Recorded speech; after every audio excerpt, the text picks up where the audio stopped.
We do appreciate you joining us on this day. Before we begin this statement or making this statement, my name is Wangeshi Grace Kahuria. I am the Executive Director of IMLO, but I'm also the convener of the Police Reforms Working Group that brings together 23 human rights and governance organizations in the country, and we are here to stand in solidarity with the Kenyans who have been out on the streets, but more so to share our sentiments around the events that have happened over the last 1 week. Ladies and gentlemen, as we get into this statement, I would like to ask all of us to kindly stand for 1 minute to observe a minute of silence for those that have fallen over the last few days.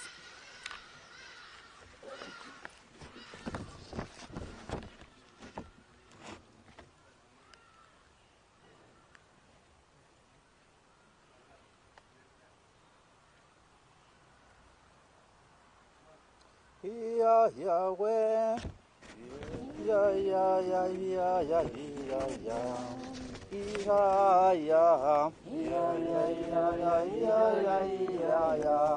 Duluma, wembamba nyuma twaenda na haki. Duluma, wembaki nyuma twaenda na haki. Pamoja we, pamoja, pamoja, pamoja twashinda. Pamoja, pamoja, pamoja, pamoja twashinda. Hello you. Thank you. Today marks the International Day in support of victims of torture. This is an international day that is celebrated globally after the signing of the UN Convention on the Prevention of Torture, Cruel, Inhumane and Degrading Treatment. This is an important day that will recognize victims, survivors of torture. Unfortunately today, we really do not have much to celebrate. However, we are in solidarity and commend the Kenyan public who came out in large numbers to defend our rights, and specifically through the call to reject the Punitive Finance Bill 2024. I would like to remind all of us that this is a constitutional right that is enshrined in our Constitution, Article 37, that provides for the right to association, the right to assembly, the right to picket, and the right to petition.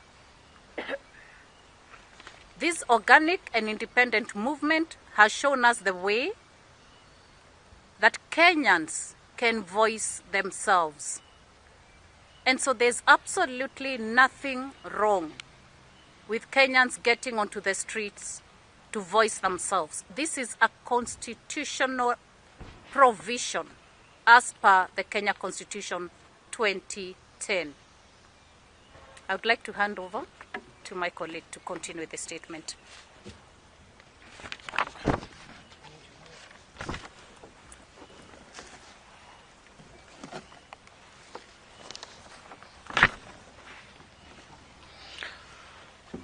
Today, as we mark the International Day in support of victims of torture, we are faced with the grim reminder of the dark days that Kenya faces before, and we have been in this situation before. Today, Kenya's President William Ruto yet again is a candidate of the International Criminal Court because of the crimes against humanity that has happened in the country yesterday and at night at Githurai.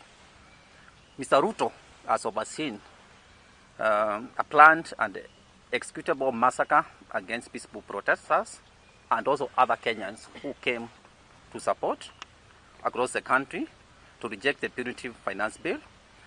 The police shot young unarmed protesters outside Parliament, with the killing going into the night.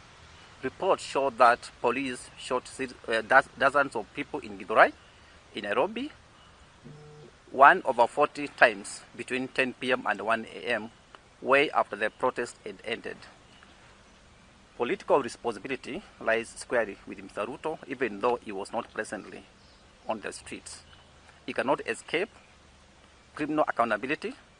Moreover, Adamson Bungei, who we take note he has been transferred, the immediate former Nairobi police commander, is also equally liable. We know he has been transferred to also escape this kind of criminal liability. We believe that the massacre that happened in Githurai was fueled by an incited and ignorant address, which he gave yesterday at State House. Ruto spoke at 9 p.m. and threatened Kenyans, and the massacre started at 10 p.m. A more ground reason why he is an ICC candidate. Between 7 a.m. and 7 p.m. yesterday, or between 7 a.m. and 6 p.m. yesterday, the police reform working group recorded 23 deaths caused by the police fire, arrested over 53 others, and abducted over 17 more. In Githurai alone, police shot and killed at least 30 innocent people at night. At least 100 more are nursing gunshot wounds as we speak.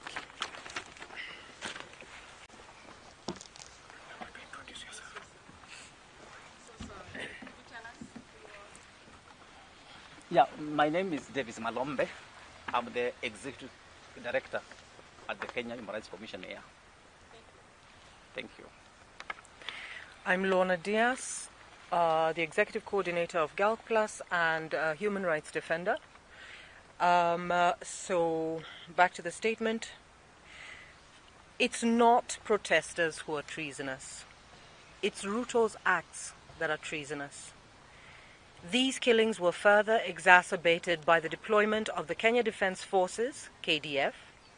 The deployment, per the Special Gazette notice the Defence Cabinet Secretary Aden Duale issued, is illegal. Article 241 2C of Kenya's Constitution says that National Assembly must first approve such deployment, and this has not happened. There is nothing that justifies the use of live bullets on protesters.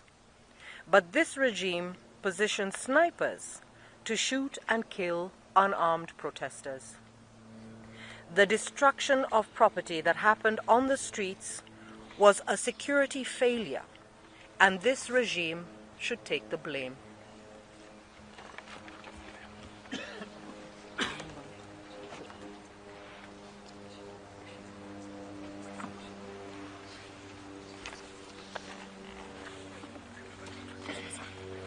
And my name is Kawive Wambua.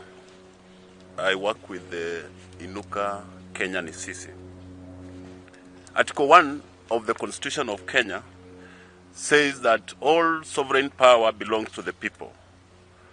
When Kenyans poured on the streets in their numbers, they took back their power as per the law. They said, we do not want to delegate anymore. It is our power.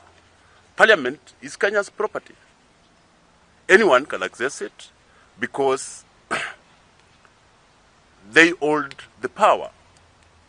Police are at no point allowed to blast people's heads because Kenyans have occupied their rightful house.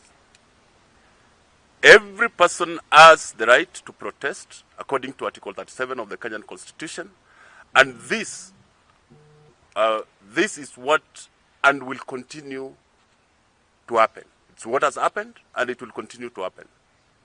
We remind the president that the power he holds is given to him by Kenyans. If he had not been elected by Kenyans, he would be a vegetable farmer in Sugoi. But he's there because he has been elected. He should therefore respect the will of the people and their constitutional rights. He must stop threatening Kenyans. There is nothing treasonous in Kenyans coming out to demonstrate. Nothing. And we say, in support of the protesters and in support of all Kenyans, that he should not sign that bill which was passed by parliamentarians whom the people of Kenya do not recognize as so far, because they do not listen to the people who elected them. Thank you very much. So at this point in time, I will invite three more comrades to just share further on the statement that we've read. The first is they will introduce themselves. Then after that, you can ask them questions based on the statement.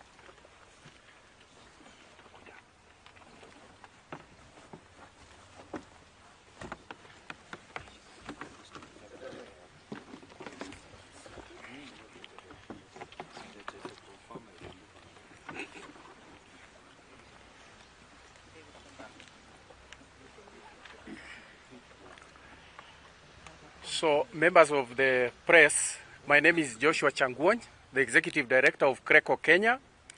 And yesterday, we were monitoring the events that happened in our country. And a record 67 towns in our country were having a demonstration. So this is a Kenyan affair. It's not a Nairobi affair. What concerned us is the government spokesperson spreading misinformation and disinformation. He is a former civil society comrade, and it's very unfortunate on the comments that he made on his X space by broadcasting that the protest was funded by external forces because of the president's comment at the G7 on the war between Russia and Ukraine.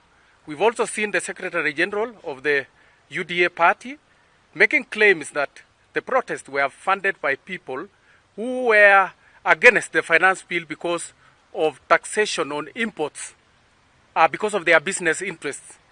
Our verification and fact-checking, that did not concern the conversation at all. We call upon Kenyans to verify, stop and reflect any kind of the information that they come across in social media before they share anywhere in their spaces, because this is a time to reflect for the democratic space of our country, and Kenyans have digital rights.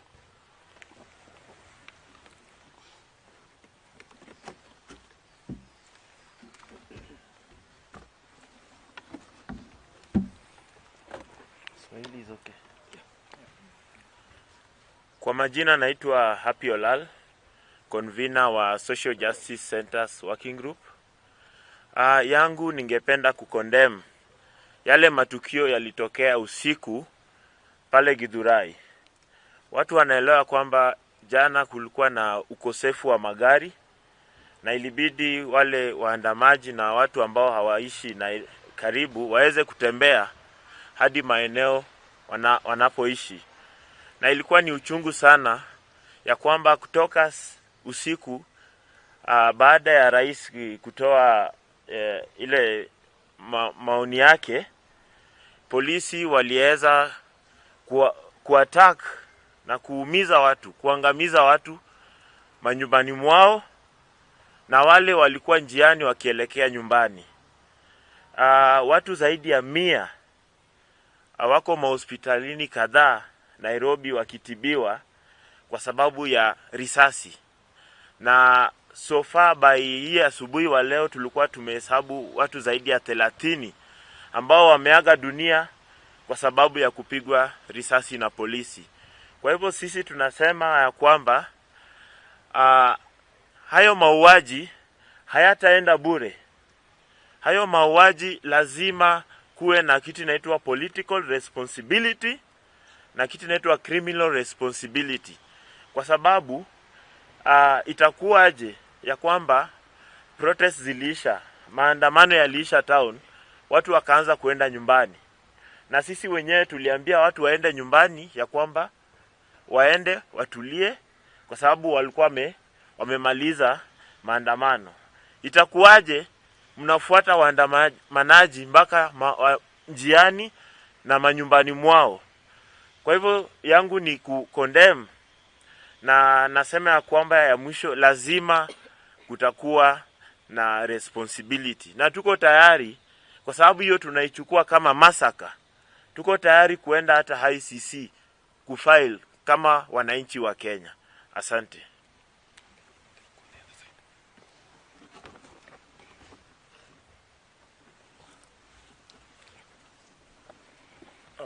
Good afternoon, members of the press. My name is Dr. Eboso. I'm a medical doctor, and I'm a participant in the ongoing protests by Gen Z and generally the young people of Kenya. I wish to speak specifically to the President's statement, which was issued yesterday, because unresponded to, then it creates a narrative that is wrong with regard to the protests. The President started by alluding to the sovereign power of the people and attempted to direct how the people will exercise that power. I wish to state that whereas the Constitution directs that sovereign power will be exercised in accordance with the Constitution, the directive is to all those entities and institutions to whom the people's power has been delegated. The President cannot purport to be directing how the sovereign will exercise his own sovereignty. I wish to speak to the fact that the President alluded to the fact that the protesters are treasonous criminals that are being funded by certain criminals. Now, I have participated in all the protests since we started. And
on Thika Road, there was a blockade at Allsops.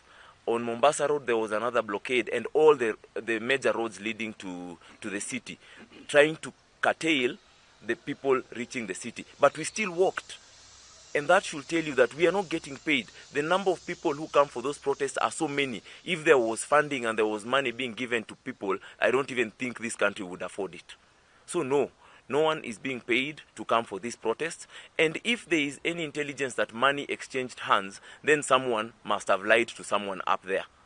but we, the protesters, or at least I and the people that I organized to come with me to the protest, we don't get any money for it. We are not funded for it. We are just angry that we can actually insist for the last 2 weeks that the finance bill needs to be reconsidered, and MPs whom we elected and who should be representing us can consistently neglect to hear what we are talking about, can consistently, or even as they behaved, they can just go ahead and disregard whatever is going on in the country.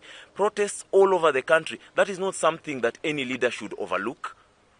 You're having protests in Vihiga, you're having protests in Kisumu, in Kakamega, in Bungoma, in Nakuru, in numbers this nation has never seen. But those same elected representatives will use the vote that they are purporting to speak on behalf of those same people protesting. And that is what is making us angry. The president seemed to suggest that the protesters are criminals and that they are engaging in criminal activities, supposedly trying to justify the use of force against these protesters. I want to make it very clear. I have attended all the protests that have happened since the Gen Z protests started. It is we protesters that on the first day stopped other fellow protesters who perhaps, because of what we have seen from prior protests in Kenya, those political protests that have been happening, where it degenerates into stone throwing and looting. We were the ones arresting looters. We were the ones arresting looters and taking them to the same police who are tear gassing us and telling the police that this person is trying to loot. We are the ones who are telling fellow protesters to stop throwing stones and provoking the police.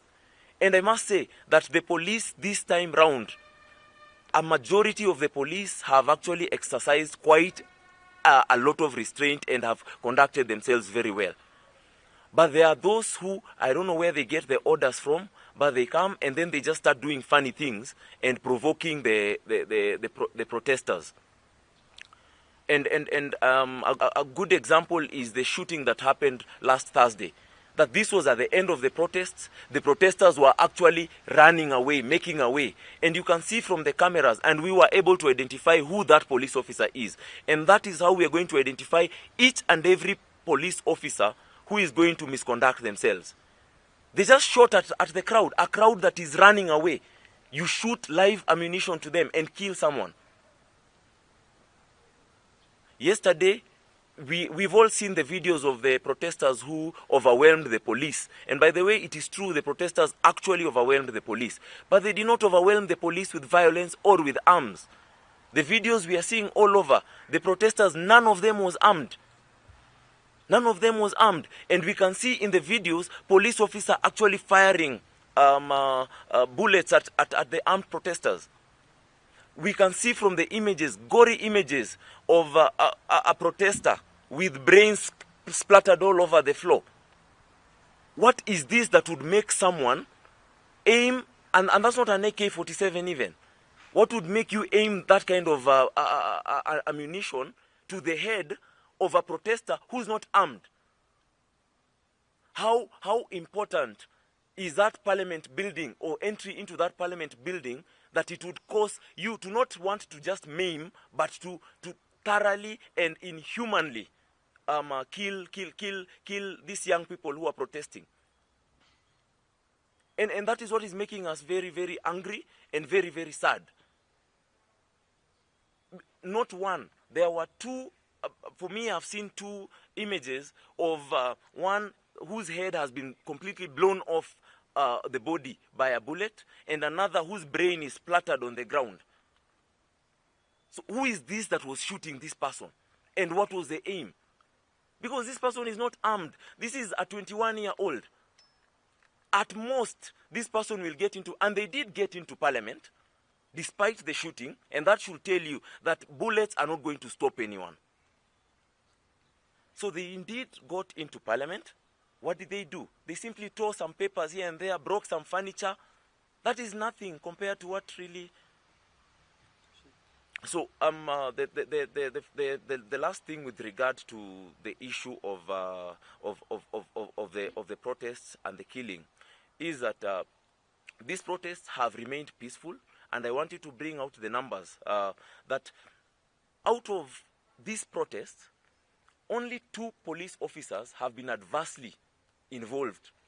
One lost his hands, and it's in the public domain. It's in the public domain that the police officer inadvertently mishandled the tear gas canister, and it blew on him. It's very unfortunate. We are very sorry for that, but it was not the protesters who caused that. The other one is a police officer who was killed yesterday, and we are very sad that this protest will lead to the death of a police officer. Up until yesterday, there was no police officer in Nairobi who had been killed as a result of this protest. This police officer who died was actually shot by a fellow police officer accidentally. It was not by the hand of the protesters. So let's not create the narrative that these protesters are dangerous. They are not dangerous. There has been no complaint raised that the protesters in Nairobi actually looted any of these private entities. And in fact, it is these supermarkets that have been providing us with water free. They've been providing protesters with water. They are the same ones who've been hiding us when tear gas ikizidi. Wanatuambia ingieni hapa kidogo itulie.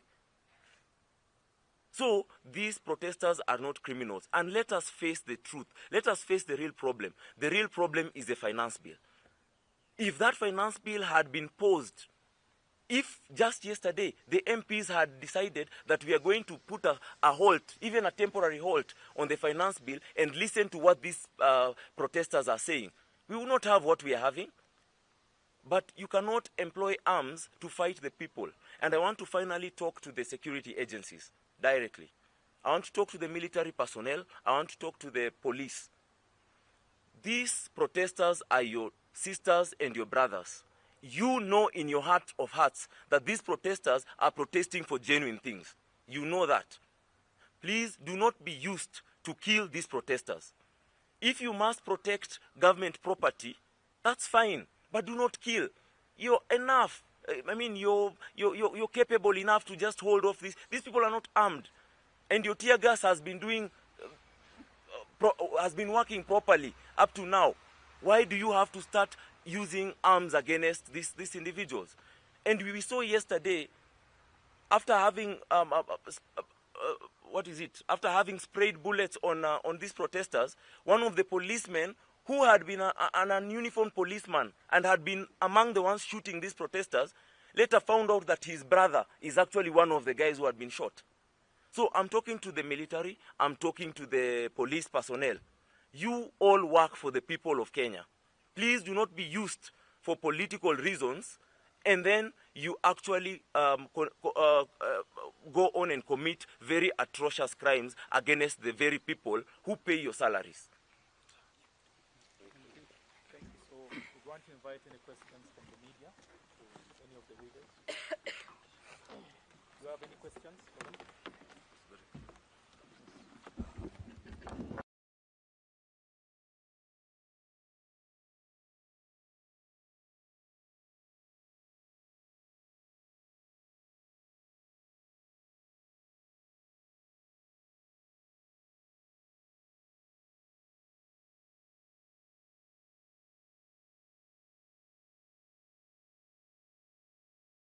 Wondering if those are in Nairobi or that includes, that includes those that you also talk about 100 wounded people also, like, does it cover the whole country, or is that only for gunshot wounds and there's more injured people? Okay, thank you. Those your colleagues. Sure. Parliament has already passed. They have already approved what CS said yesterday in relation to